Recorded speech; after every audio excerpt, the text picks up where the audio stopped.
My mother knelt down on the sidewalk. She fixed the collar on my little coat. She looked at me, her eyes sad. "You wait right here on this bench, Michael," she said. "I have to go get something from the store. I will be right back." I was 3 years old. I sat on that park bench and I waited. I waited for hours. I waited until the sun went down and the park got cold. She never came back. For 30 years, I thought she had just left me. What I didn't know was that she was telling the truth. And the reason she never returned was a secret hidden in the one place I never thought to look. Before we start, don't forget to like this video, comment where you're watching from, and hit that subscribe button so you never miss a story like this. So, it started from here. My name is Michael. The police found me on that park bench when I was 3. The officer who found me was a kind man named Officer Davis. He took me to a children's home. I did not know my last name. I did not know where I came from. I was adopted by a good family. My new parents, named John and Sarah, gave me a new life. I had a new sister, named Emily. I grew up safe and loved. But I always had a hole in my heart. A question. Why did my first mother leave me on that bench? When I turned 33, I decided I had to know the truth. My wife, a smart woman named Laura, supported me. I did not have much to go on.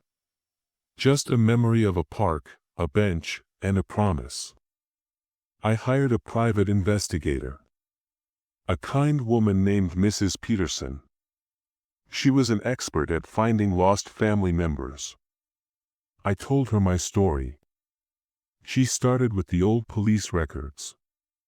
She found the report from the night Officer Davis found me. It listed the location of the park. It listed my age. But it had no information about my mother.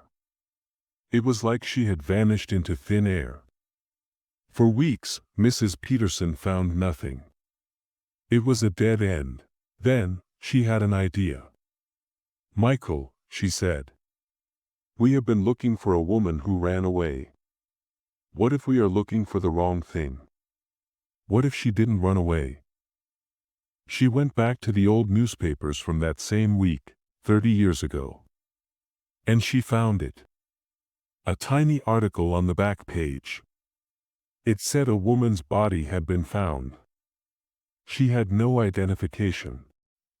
She had been the victim of a terrible crime.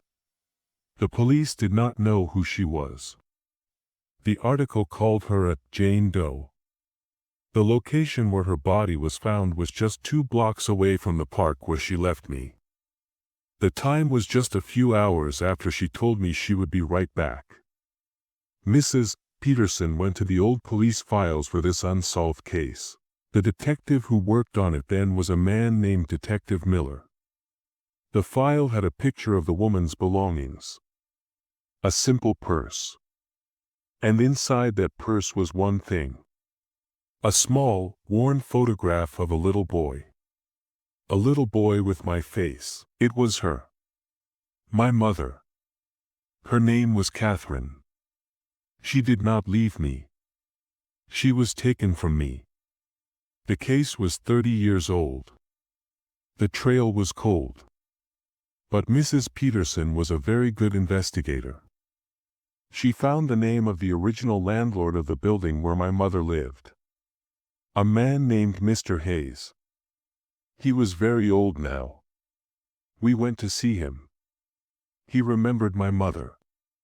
He said she was a sweet, quiet woman. And he remembered something else. He remembered she had a boyfriend at the time. A man who was very jealous and had a bad temper.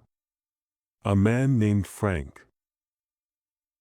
We gave the name Frank to the new detective on the cold case, a woman named Detective Chen. Detective Chen was a bulldog. She ran the name. She found him. He was living a quiet life in another state. He thought he had gotten away with it.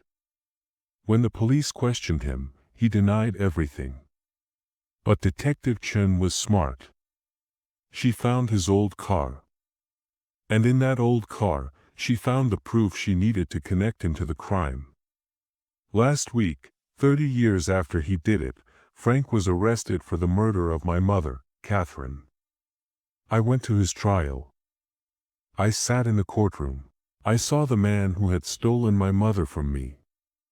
I did not feel hate. I just felt a quiet, deep sadness. After the trial, I did one last thing. I went back to that park. I went to that same bench. I sat there for a long time. I was not the little boy waiting for his mom to come back anymore. I was a man who had finally found her. She said she would be right back. And in a way, she was. Her love had waited for me for 30 years, hidden in a dusty old police file, until I was ready to bring her home. That's it for today's story. What would you have done if you were in his place? Is finding the truth, no matter how painful, the only real way to heal? Let us know what you think in the comments below. And if this story feels familiar, if you have a story of betrayal that needs to be told, we want to hear it.